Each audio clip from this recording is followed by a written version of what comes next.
মধু, বাবা মার আমি আর সইতে পারছি না বাবা। প্রিয় বন্ধু, আমি তোমার সুতপন, আর আমার পডকাস্টে তুমি শুনছো কথায় কথায়। আজ শুধুমাত্র তোমাকেই শোনাবো প্রমথেশ বড়ুয়ার কাছে মলিনা দেবী ক্ষমা চাইলেন কেন। বাংলা সিনেমার ইতিহাসে এই রকম একটা সাংঘাতিক ঘটনার সত্যিটা যদি তুমি সত্যি সত্যিই জানতে চাও, তাহলে অবশ্যই চ্যানেলটা সাবস্ক্রাইব করে বেল আইকনটা প্রেস করে অল করে দিয়ে সবার আগে শুনতে থাকো। ঠোঁট রাঙানোর জন্য যখন লিপস্টিক কিংবা লিপ গ্লসের আবিষ্কার হয়নি, মহিলারা তখন তাম্বুল মানে পান চিবিয়েই তাদের দুটো ঠোঁট রাঙা করে তুলতেন মোহিনী হওয়ার জন্য। তবে মলিনা দেবীর পান খাওয়ার ঠোঁটটা কিন্তু সব সময়ই রাঙা হলেও এই মুখেই তিনি মোহিনী নয়, হয়ে উঠতেন মা। বাংলা সিনেমার সোনালী যুগের বেশিরভাগ নায়িকার মতোই সিনেমায় আসার আগে জীবনের প্রথম পর্বটা ছিল অন্ধকারেই ভরা। তাই ছোটবেলার কথা জিজ্ঞাসা করলেই সযত্নেই এড়িয়ে যেতেন তিনি। পেটের জ্বালায় অস্থির হয়ে স্কুলে না গিয়ে মাত্র 8 বছর বয়সে নামলেন থিয়েটারে। লেখাপড়ার কথা জিজ্ঞাসা করলেই বলতেন, পেটে যাদের ভাত জোটে না তাদের আবার লেখাপড়া। ওই সময় যারা থিয়েটার করত তাদের জন্য স্কুল কলেজের দরজাও খোলা ছিল না। এর কারণটাও তিনি কিন্তু নিজ মুখেই বলেছেন, আরে থিয়েটার করলে বাবুদের মেয়েদের চরিত্রের খারাপ হয়ে যাবে না। তবে তিনি কিন্তু ছাড়বার পাত্রী নন। বাড়িতে বসেই শুরু করে দিলেন লেখাপড়া। বাংলার সঙ্গে শিখলেন ইংরেজিটাও। মোবাইল ফোন ইন্টারনেটহীন যুগে ঘরের ভেতরে থেকেই যোগ করে নিলেন বাইরের জগৎকে। পূর্ণিমা দাসী ছদ্মনামে মাসিক পত্রিকা আমোদে ছাপা হতে লাগলো তাঁর লেখা গল্প, কবিতা, গান, এমনকি প্যারোডিও। মলিনা দেবী নিজেই বললেন, তখন কি আর দেবী ছিলাম রে ভাই, তখন দাসী ছিলাম, দাসী। আর নিজের নামটা ব্যবহার করিনি ভয়ে, যদি আসল নাম দিলে ধরে ফেলে যে আমি অভিনয় করি, তাহলে তো আর লেখাও ছাপা হবে না। জানাজানি হয়ে গেলে ভদ্র বাড়ির কর্তা ব্যক্তিরা অন্দরমহলে সে পত্রিকা ঢুকতেই দেবে না। যতই সদ্ভাবেই থাকি না কেন, আমরা মানে অভিনেত্রীরা সব বেজাত কুজাত, ভদ্র সমাজে আমাদের ঠাঁই ছিল না। নিয়তির কি পরিহাস! 1916 সালে জন্ম নিল যে মেয়েটা, মাত্র 8 বছর বয়সে সেই মেয়েটাই এলো অভিনয়ে। তখন মিনার্ভা থিয়েটারে মিশর কুমারী, আত্মদর্শন, একের পর এক এই সব নাটক হতো। আর এই সব নাটকের মাঝখানে অপেরার মতো একদল সখী নাচতে বেরোতো, আর সেই সখীদের দলে নাচতেন তিনি। ইতিমধ্যেই কিন্তু তাকে নাটকের দলের মাস্টারমশাইয়ের তত্ত্বাবধানে তবলার সঙ্গে নাচটা শিখতে হতো। আর সারা রাত ধরে ওইটুকু মেয়েটাকে জেগে বসে থাকতে হতো কখন তার নাচের সময় আসবে। কারণ তখন থিয়েটার চলতো প্রায় সারা রাত ধরে, আর অতটুকু বয়সে ক্লান্তি আপনা থেকেই ঘুম পাড়িয়ে দিত। তারপর নাচের দৃশ্যের সময় এলেই খোঁজ খোঁজ খোঁজ, কোথায় কোন ড্রেসের বাক্স প্যান্টটার ফাঁকে সেই ছোট্ট শরীরটা কুণ্ডলি পাকিয়ে ঘুমিয়ে একেবারে নেতিয়ে পড়েছে। নাচের দলের অন্য মেয়েরা ঠিকভাবে খুঁজে বার করত। তারপর তারা বড় দিদির অধিকারে আশ মিটিয়ে চড় চাপ্পড় মেরে ভাঙিয়ে দিত ঘুম। চোখের জল দিয়ে ঘুম মুছতে মুছতে মঞ্চে উঠে ওই অবস্থাতেই হাত পা ঘুরিয়ে শুরু করে দিত নাচ। যে বয়সে একটা মেয়ের মায়ের বুকের পাশে শুয়ে নিশ্চিন্তে ঘুমোবার কথা, সেই বয়সে কেবলমাত্র পেটের আগুন নেভানোর জন্য এই বালিকাকে রাতের পর রাত ঘুম কামাই করে ছোট ছোট হাত পা ঘুরিয়ে নাট্যপ্রেমী বাবুদের মনোরঞ্জন করতে হচ্ছে। হায় রে কপাল, হায় রে শিল্প! পর্দায় মলিনা দেবীর পানের রসে রাঙানো ঠোঁট আর গা ভর্তি গয়নার সঙ্গে দাপুটে অভিনয় দেখে যে মলিনা দেবীর ছবিটা আমাদের কাছে ভেসে ওঠে বন্ধু, তার সঙ্গে সেই একরত্তি মেয়েটার কোনো মিল তুমি খুঁজে পাও কি? আর যদি পাও, অবশ্যই কমেন্ট করে জানাবে। দুঃখের আগুনে পোড়া রুটির মতো নিজেকে সেঁকতে সেঁকতেই হীরেন বসুর নির্দেশনায় দুর্গাবাবু মানে দুর্গাদাস বন্দ্যোপাধ্যায় এবং অহিন্দ্র চৌধুরীর মতো অভিনেতাদের সঙ্গে অভিনয় করে নিউ থিয়েটার্সের 1934-এর মহুয়া ছবিতে নিজের নাচের গুণে কুণ্ডলি পাকানো সেই ছোট্ট মেয়েটার ওপরেই আলাদা করে নজর পড়ল সকলের। এই ছবিটা কিন্তু চলেছিল একেবারে টানা 4 মাস। তবে তখনও পর্যন্ত কিন্তু মন বলে কিছু তৈরি হয়নি তার। দেশের টেম্পোরারি সিনেমায় টকি দেখতে যেতেন মায়ের হাত ধরে গুড়গুড় করে। দুঃখের জাঁতাকলে পেশাই হতে হতে নিজের অভিজ্ঞতা আর বাঁচার লড়াইয়ে নিজের যোগ্যতা প্রমাণ করে সেই মেয়েটাই দাসী থেকে হয়ে উঠলেন দেবী। ভাবতে পারো বন্ধু, এই মেয়েটাই মহিলা শিল্পীদের শেষ বয়সে তাদেরকে আর্থিক সাহায্য করবার উদ্দেশ্যে ৭৮-এর দশকের মাঝামাঝি কাননবালা, সরোজবালা দেবীর মতো কয়েকজনকে নিয়ে প্রতিষ্ঠা করলেন মহিলা শিল্পী মহল, মঞ্চস্থ করলেন মিশর কুমারী নাটক। একেবারে চোখ টাটিয়ে গেল সব্বার। একসময় মণিনাদির ইচ্ছে ছিল অহিন্দ্রবাবুর পাশে দাঁড়িয়ে অভিনয় করবেন এবং তিনি একসময় মাধবীদির করা নাহরিনের চরিত্রটাই করবেন। কিন্তু সিনেমার চাপে করব করেও এমন একটা দিন এলো, এই চরিত্রটা কিন্তু করাই হয়ে উঠল না তার। পরে যখন শিশিরবাবুর ডাকে শ্রীরঙ্গমে বিপ্রদাস নাটকে বন্দনা করতে এলেন, তখন এসব নাটক প্রায় বন্ধই হয়ে গেছে। একসময় পুরুষের ভূমিকায় অভিনয় করবার জন্য অনেকটাই ভারী করে ফেললেন নিজের কণ্ঠস্বর। ছোটবেলা থেকেই তিনি পুরুষের ভূমিকায় অভিনয় করেছেন মনমোহন থিয়েটারে। নাটকে পুরুষ চরিত্রে অভিনয় করলেন জাহাঙ্গীর, বালক, দারা, একের পর এক, কণ্ঠহার, এসব নাটকে। কাজেই পুরুষ চরিত্রে অভিনয় করবার অভিজ্ঞতাটা অনেক আগেই হয়ে গেল তার। কিন্তু টাকা পয়সা নিয়ে তার গার্জেনদের সঙ্গে মিনার্ভার কর্তা ব্যক্তিদের গণ্ডগোল বাধায় সেখান থেকে তাকে ছাড়িয়ে নিলেন গার্জেনরা। ইতিমধ্যেই নাচ আর অভিনয় ক্ষমতার বারবার প্রমাণ দিয়ে নাটকে অনেকটাই সাড়া ফেলে দিলেও তার নিজের ভাষায় গায়ে গতরে পুরুষ হয়ে যাওয়ার ফলে আর বেশি দিন ছেলে সাজা হলো না। তাই ছেলের দল থেকেই ছাঁটাই হয়ে গেলেন তিনি। অথচ নিজের অভিনয়ের ক্ষমতা, নাচের ক্ষমতা এবং যথেষ্ট সৌন্দর্যের অধিকারী হয়ে প্রমাণ দিলেও সিনেমায় সুযোগ পাওয়াটা কিন্তু মোটেই সহজ হলো না। এদিকে মনমোহন থিয়েটারে তখন এক গাদা নতুন মেয়ের ঢল। তারা এখানে ঢুকে যাওয়ার ফলে তার ঢোকার জন্য দরজাটা কিন্তু বন্ধই হয়ে রইল। তাই নাচের রোল করতে চলে গেলেন স্টার থিয়েটারে। আগে ভাগেই গুরু লালমোহন গোস্বামীর কাছে বেশ ভালো করেই নাচটা শিখে নিয়েছিলেন বলেই সুযোগটাও পেয়ে গেলেন। ওই যে বলে না, ভাগ্য যখন সুপ্রসন্ন হয়, একটা দরজা বন্ধ হলে কি হবে, 1000টা দরজা খুলে যায়। শকুন্তলা আর স্বয়ংবরা এই দুটো নাটকে নেচে আবার নতুন করে প্রমাণ করলেন নিজের যোগ্যতা। 1929-30 সাল নাগাদ সিনেমা এলেন তিনি। প্রমথেশ বড়ুয়া তখনও চলচ্চিত্রের সঙ্গে যুক্ত হননি। মলিনা শুধু নাচ নয়, ছোটোখাটো রোলও করেছেন, আর সেই সঙ্গে ছবিতে কাজের সন্ধানে ঘুরে বেড়াচ্ছেন একটার পর একটা স্টুডিওতে, গোটা স্টুডিও পাড়ায়। আর এই কাজের সন্ধানেই সেদিন দমদমের বাগান বাড়িতে এসেছিলেন ডিজি, বাংলা চলচ্চিত্রের পথিকৃৎ ধীরেন্দ্রনাথ গঙ্গোপাধ্যায়ের সঙ্গে দেখা করতে। তখন পঞ্চসার ছবির কাজ চলছে। যদি এই ছবিতে কোনো ছোটোখাটো রোল পাওয়া যায়। কাজ না পেয়ে ভাঙা মন নিয়ে বাড়ি ফিরে যাওয়ার সময় দুর্ঘটনাটা ঘটেই গেল এই বাগান বাড়িতে। বলে না, খোঁড়ার পা খানাতে এসেই পড়ে। বাগান বাড়ির রাস্তাগুলো ছিল ইটালিয়ান পাথরে বাঁধানো, অত্যন্ত মসৃণ।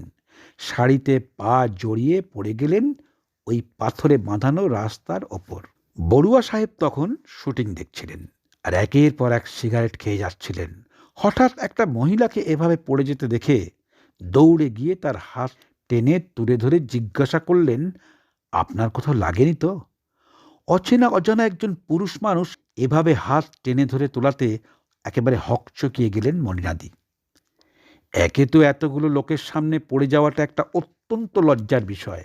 ভেবেছিলেন কোনো রকমে নিজেকে সামলে নিয়ে উঠে দাঁড়িয়ে তাড়াতাড়ি কেটে পড়বেন। সেটা তো হলোই না, উপরন্তু একজন অচেনা অজানা মানুষ সহানুভূতি দেখাতে গিয়ে তাকে আরও অপ্রস্তুত করে দিলেন। ভদ্রলোকের কথা শুনে তাই রীতিমতো রেগেই গেলেন মলিনাদি। ওই রাগান্বিত চোখেই তাকিয়ে রইলেন অচেনা মানুষটার দিকে। তবে বন্ধু, এই তাকানোটাই বলো আর ভ্রুভঙ্গটাই বলো, এটা কিন্তু পূর্বরাগ নয়। এইভাবেই বড়ুয়া সাহেবের দিকে তাকিয়ে থাকতে দেখে একেবারে হা হা করে ছুটে এলেন ডিজি। বললেন, ওকে মলিনা, তুমি কার দিকে অমন করে চোখ পাকিয়ে দেখছো জানো উনি কে? উনি হলেন গৌরীপুরের রাজকুমার। যাও, শিগগির ক্ষমা চেয়ে নাও। সেই দিনকার সেই ঘটনার কথা বলতে গিয়ে মলিনাদি বললেন, দেখুন, আপনি কিছু মনে করবেন না, আমি ভেবেছি কে না কে। মলিনাদিকে কথা শেষ করতে না দিয়েই রাজকুমার লজ্জায় একেবারে লাল হয়ে উঠলেন। তাড়াতাড়ি ওখান থেকে সরে গিয়ে একখানা বড় গাড়িতে চেপে একেবারে সোজা পগার পার। তাই শত ইচ্ছা থাকলেও বড়ুয়া সাহেবের কাছে ক্ষমা চাওয়াটাই হলো না তার। পরবর্তীকালে এই বড়ুয়া সাহেবের সঙ্গেই মলিনাদি নিউ থিয়েটার্সে কাজ করেছেন একাধিক ছবিতে, কিন্তু শত চেষ্টা করেও ক্ষমা চাওয়াটা আর কিছুতেই হয়ে উঠল না। কারণ যতবারই তিনি বড়ুয়া সাহেবের কাছে গেছেন, ঠিক ততবারই বড়ুয়া সাহেব লজ্জায় জড়ো হয়ে সরে পড়েছেন। নিউ থিয়েটার্সে কাজ করবার সূত্র ধরেই মলিনাদির সঙ্গে পরিচয় হয়ে গেল নিউ থিয়েটার্সের চাঁদরেল কর্মকর্তা সুরকার রায়চাঁদ বড়ালের ভাই জলু বড়ালের। পরিচয় থেকে প্রেম, প্রেম থেকে প্রেমিক, আর প্রেমিক থেকে স্বামী। দিনের পর দিন নাছোড়বান্দা হয়ে অনুনয় বিনয় করাতে তার জলুদা তাকে পরিচয় করিয়ে দিলেন বড়ুয়া সাহেবের সঙ্গে। ক্ষমা চাওয়ার পর্বটি সমাপন হল। বুক থেকে পাথর নেমে গেল মলিনাদির। 1930 সালে রাধা ফিল্মসের নির্বাক ছবি শ্রীকান্ততে ছোট্ট চরিত্রে অভিনয় করে প্রথম পা রাখলেন সিনেমায়। পরের বছর প্রথমে ম্যাডান থিয়েটার্সের দেবী চৌধুরানীতে এবং তারপরে ইন্টারন্যাশনাল ফিল্ম ক্রাফটের চাষার মেয়ে ছবিতে। এই দুটো ছবিতেই তেমন কিছু গুরুত্বপূর্ণ চরিত্র না পেলেও চাষার মেয়ে ছবি থেকেই ঘুরে গেল তার ভাগ্যের চাকা। শুধু নিউ থিয়েটার্সের বীরেন্দ্রনাথ সরকারই নয়, সকলেই মুগ্ধ হয়ে গেলেন অভিনয়ের সঙ্গে মলিনাদির ব্যবহারে। তার ফল একেবারে হাতে গরম। নিউ থিয়েটার্সের জন্ম দিয়ে ছবির প্রযোজনা শুরু করতেই মলিনা দেবীকে নিলেন তাদের মাস মাইনের পার্মানেন্ট আর্টিস্ট হিসাবে। শুরু হলো অভিনয় জীবনের নতুন অধ্যায়। গানটা তো আজগর হোসেন সাহেবের কাছে শিখলেন, তার সঙ্গে শিখলেন হিন্দি উর্দু ভাষা, আর নাচটা তো আগে শিখেই নিয়েছিলেন ললিতমোহন গোস্বামীর কাছে। শুরুতেই প্রেমাঙ্কুর আতর্থীর পরিচালনায় রবীন্দ্রনাথের চিরকুমার সভা ছবিতে রূপ দিলেন নির্মলার চরিত্রে। তুমুল প্রশংসা পেলেন। সিনেমা জীবনের এই নতুন অধ্যায়ের সঙ্গে যুক্ত হয়ে গেল ব্যক্তিগত জীবনের নতুন অধ্যায়। বিয়ে হলো জলুদার সঙ্গে। যে মলিনাদির অভিনয় জীবনের রাস্তাটা নাটক থেকে শুরু হলেও একসময় দিনের পর দিন তাকেই হন্যে হয়ে ঘুরতে হয়েছিল সিনেমার অভিনয়ের জন্য। অথচ সেই মলিনাদিরই বছরের পর বছর সিনেমাতেই কাজের চাপ এত বেড়ে গেল, 2-3 শিফটে শুটিং করেও সামাল দিতে পারতেন না। ফলে শত ইচ্ছে থাকলেও কিছুতেই আর নাটকে ফিরে যাওয়াটা হলো না। অবশ্যই এই ব্যস্ততার সঙ্গে দোসর হয়ে জুড়েছিল নাট্য জগতের প্রতি বছরের পর বছর ধরে জমে থাকা গভীর বেদনার গর্ভ থেকে জন্ম নেওয়া যন্ত্রণা, লাঞ্ছনা, দুঃখ, অভিমান। কিন্তু সব কিছুরই তো একদিন শেষ হয়। তাই দীর্ঘ 15 বছর পরে বড়বাবু শিশির কুমার ভাদুরীর ডাকে সেটাও শেষ হলো। অভিনয় করলেন শরৎচন্দ্রের বিপ্রদাস নাটকে বন্দনার চরিত্রে, আর এরই মাঝে অভিনয় করলেন বিধায়ক ভট্টাচার্যের তাইতো নাটকে। এরপরে শিশিরবাবুর থিয়েটারের জোয়ার সরে গিয়ে যখন ভাটা এলো, তখন রামচন্দ্র চৌধুরী মশাই মলিনা দেবীকে নিয়ে দক্ষিণ কলকাতায় খুলেই ফেললেন কালিকা থিয়েটার। সঙ্গে পেলেন বীরেন্দ্রকৃষ্ণ ভদ্রের মতো মানুষকে। প্রথম নাটক 26শে জানুয়ারি ঠাকুর রামকৃষ্ণ। শুধু আড্ডা মারার জন্য কিংবা কলার তুলে নিজেকে বুদ্ধিজীবী হোতা নাট্যকর্মী হিসাবে প্রমাণ করবার জন্য নয়, এই কালিকা থিয়েটারের প্রতিষ্ঠা করে একের পর এক বিখ্যাত প্রযোজনা করে বাংলা থিয়েটারের ইতিহাসে পুঁতে দিলেন একটা গুরুত্বপূর্ণ মাইলস্টোন। ঠাকুর রামকৃষ্ণ নাটক এমন জমে গেল, জনগণের ট্যাক্সের টাকায় জমানো সরকারের অনুদানে নয়।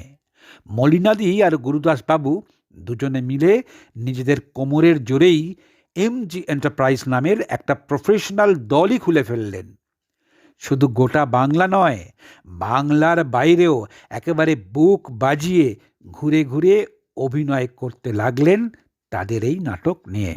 শুধু অভিনেত্রী বা নাট্যকর্মী নয়, যথার্থ অর্থেই তিনি হয়ে উঠলেন একজন এন্টারপ্রেনার। ভাবা যায়, ঠাকুর রামকৃষ্ণদেব গিরিশচন্দ্র ঘোষের নাটক দেখতে এসে বলেছিলেন, নাটকে লোকশিক্ষা হয়। নাটক করে লোকশিক্ষা তো দিলেনই, তার সঙ্গে অসংখ্য লোকের পেটের ভাতের ব্যবস্থাও করলেন। ভক্তিরসে মেশানো নাটক করলেও ভক্তিরস প্রধান ছবি কিন্তু মলিনাদি খুব একটা করেননি। যা দুই একটা করেছিলেন তার মধ্যে সব থেকে বেশি উল্লেখযোগ্য কালীপ্রসাদ ঘোষের রানী রাসমণি। আর এই ছবির পর থেকেই গুরুদাসবাবু বিখ্যাত হয়ে গেলেন রামকৃষ্ণের রূপকার হিসাবে, যার পরিণতি হলো এমজি এন্টারপ্রাইজ। এমজি এন্টারপ্রাইজের এম মলিনা দেবী আর জি হলেন গুরুদাসবাবু। সারা জীবনে মলিনাদি সচারেক ছবিতে অভিনয় করলেও যেমন ঠিক কত ছবিতে তিনি অভিনয় করেছেন তার সঠিক হিসাবটা পাওয়া যায় না, ঠিক তেমনি কত বিচিত্র ধরনের চরিত্রে অভিনয় করেছেন তারও কোনো হিসাব নেই। কখনো জাহাবেজে নায়িকা, কখনো বা নায়িকার মা ঠাকুমা, কখনো স্নেহময়ী বৌদি, আবার কখনো বা জেদি জমিদার। বাঘা বাঘা ডিরেক্টরদের ছবিতে তার অভিনয় দেখে চোখের জলে বুক ভেসে যায়, আবার হাসতে হাসতে পেটে খিদে ধরে যায়। শুধু কলকাতায় তৈরি বাংলা ছবি নয়, এই কলকাতাতেই তৈরি হওয়া অনেকগুলো হিন্দি ছবিতে অভিনয়ও করে ফেললেন তিনি। এ বিষয়ে দুটো বিশেষ ছবির কথা আমি বলবো। এক, নিউ থিয়েটার্সের অভিজ্ঞান, যার হিন্দি ভার্সন অবাগিন, আর অন্যটা রামের সুমতির হিন্দি ছোটা ভাই। এই শেষ ছবিটায় নারায়ণীর চরিত্রে অনবদ্য অভিনয়ের জন্য 1939 সালে বিদেশ থেকে সম্মানিত হলেন শ্রেষ্ঠ অভিনেত্রী হিসাবে। একদিকে দুঃখের চরিত্রে, অন্যদিকে কমেডি অ্যাক্টিং করে, মানে দুটোকে একসঙ্গে মিলিয়ে দেওয়াটা ছিল তার কাছে একেবারে জল ভাত। আর তার জলজান্ত প্রমাণ হলো 74.5। আর একটা ছবি ফুল ঠাকুমা, যেখানে সত্য ব্যানার্জি এবং অনুপ কুমারের মতো অভিনেতাদের একেবারে ফেড আউট করে দিয়েছেন তিনি। এত কিছুর পরেও সঙ্গীত নাটক একাডেমির দেওয়া সম্মান আর গিরিশ সংসদ প্রদত্ত নাট্যাধিরাজ্ঞী উপাধি ছাড়া খুব একটা উল্লেখযোগ্য পুরস্কার এই যথার্থ অর্থেই স্বশিক্ষিত কৃতি মহিলাটি পেলেন না। তবে দর্শকের অন্তরে সম্মান পেয়েছেন অজস্র ধারায়, আর এই জন্যই তিনি এইসব নাম কাওয়াস্তে পুরস্কারগুলোকে একেবারে উড়িয়ে দিয়েছেন ফোঁ দিয়ে। 1977 সালে 13ই আগস্ট মানুষকে হাসিয়ে কাঁদিয়ে মায়ায় মমতায় জড়িয়ে দিয়ে মানুষের কাছ থেকে সেই নামাবলী নিয়ে নিজের বুকের উপর চড়িয়ে অবাক থেকে সবাক যুগের সোনালী অধ্যায়ের বুকে সোনার অক্ষরে লিখে রেখে দিয়ে গেলেন নিজের নাম। দুঃখের বিষয়, টালিগঞ্জের প্রথম সারির বহুমাত্রিক অভিনয়ের অন্যতম সেরা শিল্পী হিসাবে পরিচয় দিয়েও, নাটকে এই রকম একটা উজ্জ্বল অধ্যায় রচনা করেও না তাকে মনে রেখেছেন নাট্যমোদী সমাজ, না সরকার, এমনকি বাংলা নাটক সিনেমার সেই আদিকাল থেকে আজ পর্যন্ত যুক্ত সর্বস্তরের মহিলারাও তাকে মনে রাখেননি। ডান বাম সবামলেই তো কত হল গড়ে উঠল, তার নামে একটা হলও কি করা যেত না? নিদেন পক্ষে তার নামে একটা পুরস্কার। আসলে সব থেকে বড় দোষ ছিল তার মেয়ে হয়ে জন্মানো। তাই অভিনয় জগতে পা রেখেই এই জগতের সারবত্তাটা এত আগেই বুঝে গিয়েছিলেন বলেই তিনি বলেছিলেন, যত সৎভাবেই থাকি না কেন, আমরা অভিনেত্রীরা সব বেজাত কুজাত, ভদ্র সমাজে আমাদের ঠাঁই ছিল না। তাই বাংলা নাটকের চিরকালীন স্টার বিনোদিনী দাসীর মতোই তিনিও আসলে শিক্ষিত ভদ্র সমাজের কাছে হয়ে রইলেন মলিনা দেবী নন, পূর্ণিমা দাসী, স্রেফ একটা বিনোদনের আইটেম। শুধুমাত্র অভিনয়ের স্বার্থেই বাংলা সিনেমার অন্যতম পথিকৃৎ বড়ুয়া সাহেবের কাছে তিনি ক্ষমা চাইলেও তার প্রতি এত বড় অপরাধ করেও কিন্তু আজ এত বছর পরেও আমাদের কিন্তু আর তার কাছে ক্ষমা চাওয়াটাই হয়ে উঠল না। जो हो गई জানে দো ইন বাতোं को, যা হবার তা হয়ে গেছে, ছেড়ে দাও এসব কথা। এটা শুধু মনিনাদির সিনেমার গান নয়, এটা আসলে তার জীবনেরই কথা, তোমার আমার সব্বার জীবনেরই চরম সত্য। তিনি এটা বুঝেছিলেন বলেই যা পিছনে টেনে রাখে তাকে পুরানো ছেঁড়া কাপড়ের মতো ছুঁড়ে ফেলে দিয়েই এগিয়ে গেছেন সামনের দিকে। শুধু অভিনয় বা নাচ নয় বন্ধু, মলিনাদি আসলে ছিলেন কমপ্লিট অ্যাক্ট্রেস। মলিনাদি কোন লেভেলের গায়িকা ছিলেন তা বোঝাবার জন্যই ভিডিওর সঙ্গেই জুড়ে দিলাম গানটা। যদি কপিরাইট ক্লেম না খায় তাহলে অবশ্যই গানটা শুনতে পাবে, আর কপাল খারাপ হলে ঘেচাঙ্কু। আফসোস করার কিছু নেই, গানটা অবশ্যই ইউটিউবে পাওয়া যায়। তুমি অবশ্যই শুনবে, কিন্তু অবশ্যই জানাবে কোন ছবিতে এই গানটা গেয়েছিলেন তিনি। গবেষণা করে তৈরি করা আমার প্রত্যেকটা ভিডিও দেখবার আগে চ্যানেলটা সাবস্ক্রাইব করে বেল আইকনটা প্রেস করে অল করে দিও সবার আগে। তুমি ভালো থেকো বন্ধু, টাটা।